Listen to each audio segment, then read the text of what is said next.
17 साल आप जेल के अंदर रह के आए तो लड़का लोग डर जाता है, कहता है यार हर जगह पप्पू यादव। आप छवि ये है। जो आनंद मूर्ति और ओशो के अलावा दूसरी फिलॉसफी नहीं जानता हो वो आदमी बाहुबली नहीं हो सकता।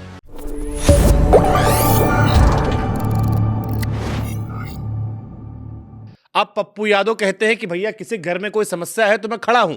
आप बाढ़ में परेशान है, घर में कोई मर गया है, मुंडन टुंडन क्रिकेट हर जगह पप्पू यादव।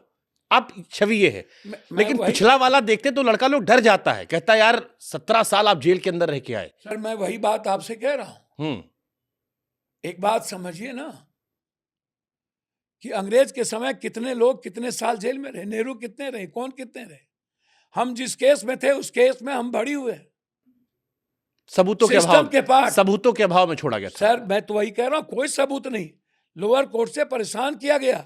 2008 में हाई कोर्ट ने बरी किया मुझे सबूतों के अभाव, और मुझ पर कोई केस, जो केस हुए सिर्फ पॉलिटिकल। सर जिसके पास जो आदमी आनंद मार्ग स्कूल का प्रोडक्ट हो, जो आनंद मूर्ति और ओशो के अलावा दूसरी फिलॉसफी नहीं जानता हो, जो प्रोफेसर बात्रा दो वर्ल्ड का सबसे बड़ा इकोनॉमिक्स हो, उससे सानिध्य और लगातार आनंद मार्ग की और ओशो की फिलॉसफी पर, जिसके पास आजादी के पहले से लेकर के 9000 से लेकर अपनी जमीन पर जिसका बाप दादा चलता हो, वो आदमी बाहुबली नहीं हो सकता। जिसको किसी चीज की जीवन में कोई गलत काम नहीं किया।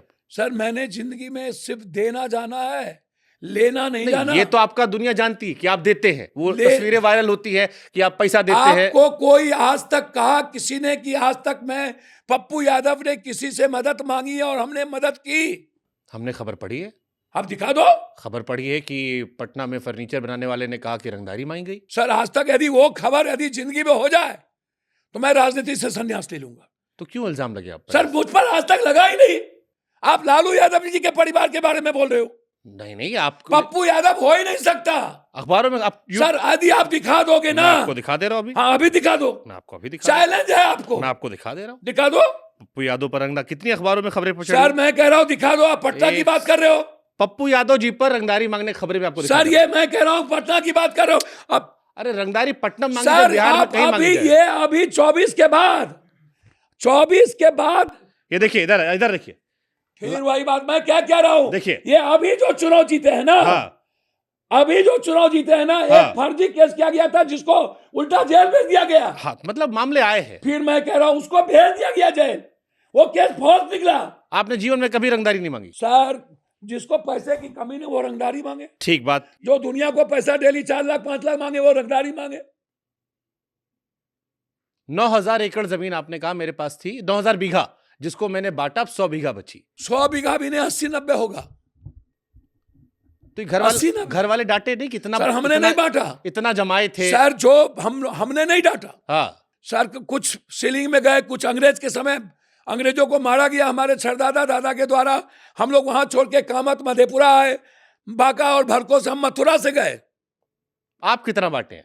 सर उसके आपका ये स्टेटमेंट था कि लगभग 40 साल की सियासत में 280 करोड़ रुपया बांट चुका हूं। सर कम बोल रहे हैं आप।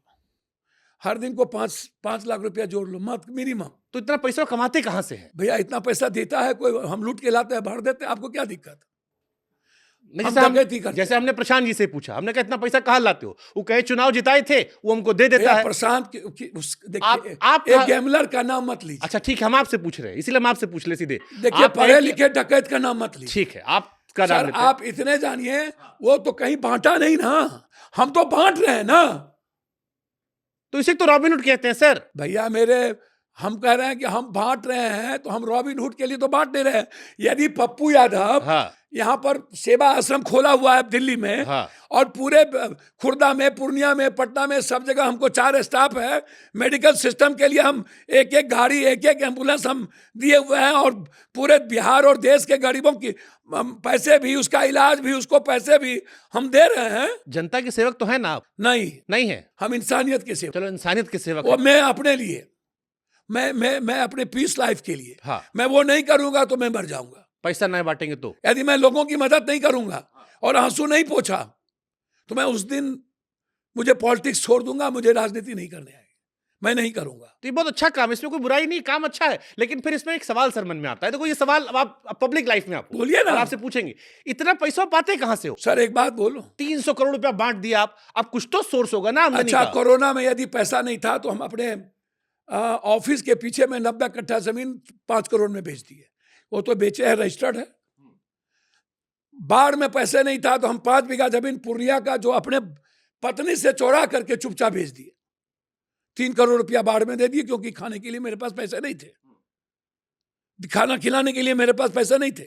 डेली हम 1 करोड़ का खाना बनाते थे पूरे पटना के लिए, और डेली बांटते थे, सुबह शाम दोपहर, दूध हो चीजें हो, वो तो दिखता है हमने जितना बांटा।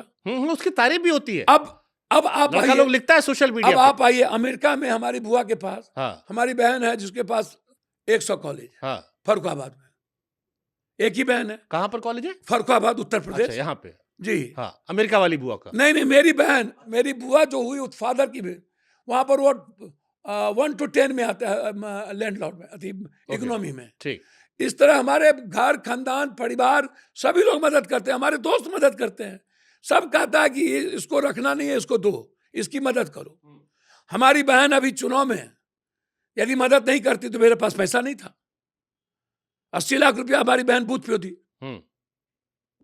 हमने कहा, हमारी माँ ने कहा लौटा देना अपनी बहन को, हमने कहा लौटा देंगे। भैया आप बांटिएगा ना तो आपको कमी नहीं होगी। बात ठीक है, अच्छी बात है ये। आपको दुनिया देगी।